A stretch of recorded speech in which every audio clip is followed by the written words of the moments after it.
नमस्कार, माझ्या चॅनलवर तुमचं स्वागत आहे आणि ही आहे एक जनरल रीडिंग. बघूया नोव्हेंबरच्या एनर्जीज वृषालीसाठी काय आहेत. तर टॅग करा वृषालीला. तर सगळ्यात पहिला जो प्रॉब्लेम मला इथे दिसतो आहे की थोडी फायनान्शियल प्रॉब्लेम आहेत, स्ट्रेसमध्ये आहात तुम्ही, कदाचित तब्येत पण ठीक नाही आहे. जितका जास्त जो प्रॉब्लेम तुम्हाला होतो आहे ना, त्याचं मेन कारण जे आहे ना ते तुमचे विचार आहेत.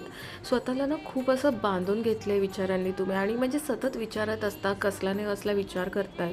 त्यात मला या पण एनर्जीज दिसत आहेत की तुम्ही तुमच्या कामा टुवर्ड्स, रिलेशन टुवर्ड, कुठलाही एक ॲस्पेक्ट असू शकतो हा तुमच्या आयुष्यातला, जिथे तुम्ही खूप जास्त मेहनत घेतली, कष्ट घेतलं, पण त्याचं रिटर्न तुम्हाला मिळत नाही आहे.